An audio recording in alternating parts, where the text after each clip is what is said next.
Hello friends, வணக்கம். இதில் ஓரம்மா கடைக்கு சென்றன்னு ஒரு விளையாட்டு நான் போட்டிருக்கேன். அது எப்படின்னு சொன்னால், நம்ம விரல்களை நம்ம விரித்து வைக்கிறோம் பார்த்தீங்களா? அப்போ அந்த விரல்களை விரிக்கும்போது பிள்ளைங்க எப்போவுமே இப்படி விரித்து வைக்காது. எப்போவுமே சும்மா அசால்ட்டாக தான் போட்டுகிட்டே நடப்பாங்க. அப்போ அந்த விரல்களை விரிக்கும் போதே அந்த ஜவ்வுகளுக்கு இடையில் உள்ள அந்த நரம்புகளெல்லாம் என்ன செய்யணும்னு சொன்னால் உயிர் பெற்றது போல் கொஞ்சம் சுறுசுறுப்பாகும். நமக்கு பிள்ளைங்கள்ட்ட என்ன சொல்லுவோம், ஓரம்மா கடைக்கு போய் 1 டஜன் மிட்டாய் வாங்கி, மிட்டாயின் நிறம் என்ன? 1 டஜன் ஆனாலே பிள்ளைங்களுக்கு என்ன தெரியுது? 12. அதை நம்ம சொல்லி கொடுக்குறோம்.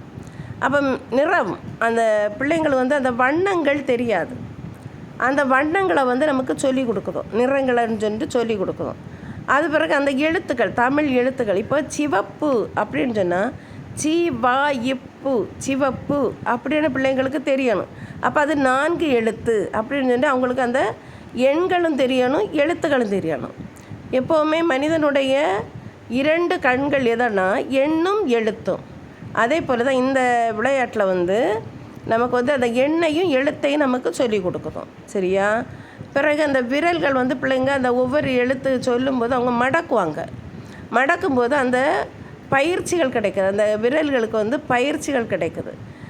என்னை நான் சீக்கிரமாக எல்லா விரலுமே மடக்கணும் அப்படின்னு சொல்லி அவன் என்ன செய்வானா, பிறருக்கு அதை விட்டு கொடுக்காம தன்னுடைய விரல் மடங்குவதற்காக அவன் என்ன செய்வான், எந்த பெரிய ஒரு நிறத்தை சொல்லணுமோ அப்படின்னு சொல்லி அவன் தேடி பிடிச்சி சொல்லுவான். அப்போ அவனுக்கு நான் வெற்றி பெறணும் அந்த எண்ணம் அவனுக்கு வரும். சரியாம்மா?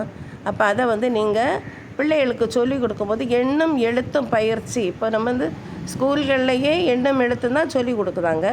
அதே மாதிரி இந்த பிள்ளைங்களுக்கு எண்ணும் எழுத்து அந்த பயிற்சி நம்ம விளையாட்டின் மூலமாக சொல்லி கொடுக்கலாம். சரியாம்மா? அதனால் இந்த விளையாட்டுகளை மாலை நேரங்களில் நீங்கள் வீடுகளில் இருந்து நீங்களும் பிள்ளைங்களும் மாட்டிருந்து விளையாடுங்க. இந்த செல்களை பிள்ளைங்களுக்கு பார்க்க விடாதீங்க. சரியாம்மா? தேங்க்யூ.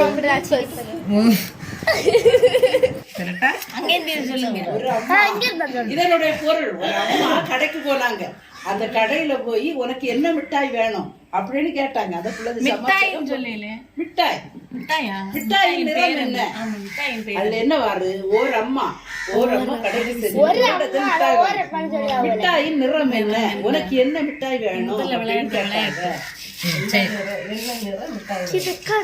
ஓரம்மா கடைக்கு சென்று 1 டஜன் மிட்டாய் வாங்கி, மிட்டாயின் நிறம் என்ன? சிவப்பு. சிகாயிப்பு.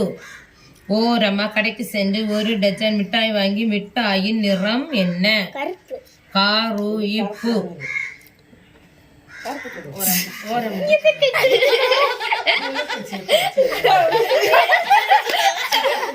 என்ன செய்வோம் தெரியுமா? நம்ம விரல் தான் மடக்கண் உள்ளதுலதான் இருக்கணும் குறி. அடுத்த